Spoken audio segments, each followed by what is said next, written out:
ఓం నమ శివాయ. అందరికీ నమస్కారములు. ఒకప్పుడు వంట చేయటానికి కట్టెల పొయ్యి పైనే ఆధారం. నేడు మాత్రం ప్రతి ఇంటిలో గ్యాస్ వాడకం తప్పనిసరి అయ్యింది. గ్యాస్ అవసరం ఎంత ముఖ్యమో దాన్ని ఉపయోగించడంలో కూడా అంతే భద్రత పాటించాలి. నిర్లక్ష్యం వహిస్తే ఫలితం ఊహించలేనంత ఉంటుంది. ఇటీవల సంగారెడ్డి జిల్లా జరాసంగం మండలం ఏడాకులపల్లి గ్రామంలో దురదృష్టకరమైన సంఘటన ఒకటి చోటు చేసుకుంది.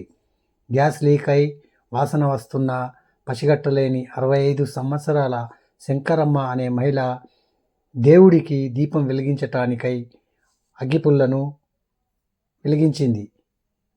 ఇంతలోనే మంటలు ఇల్లంతా దట్టంగా వ్యాపించాయి.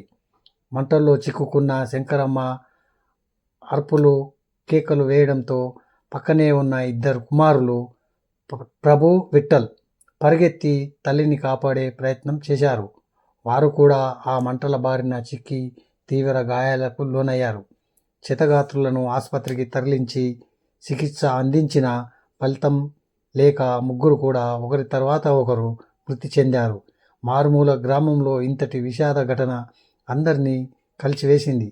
గ్యాస్ వాడే ప్రతి ఒక్కరూ తగిన జాగ్రత్తలు పాటించాలని ఈ సందర్భంగా నేను మీతో గుర్తు చేస్తున్నాను. గ్యాస్ స్టవ్ కట్టివేసే ముందు 1-2 సార్లు గమనించండి. వంటగది కిటికీ తెరిచి ఉంచండి. వాసనలో ఏదైనా తేడా కనిపిస్తే అప్రమత్తం కావాలి. రెగ్యులేటర్ను కూడా పసికట్టాల్సింది. ఖాళీ సిలిండర్ను మార్చేటప్పుడు మెలకువలు పాటించండి.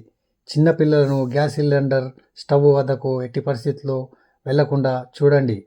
ప్రధానంగా మహిళలు గ్యాస్ వాడకంపై అవగాహన కల్పించుకోవటం ఉత్తమం. గ్యాస్ను ఎలా ఉపయోగించాలి, తీసుకోవాల్సిన జాగ్రత్తలపై ఇరుగు పొరుగు వారికి తెలియచెప్పండి. నమస్తే, ఉంటాను.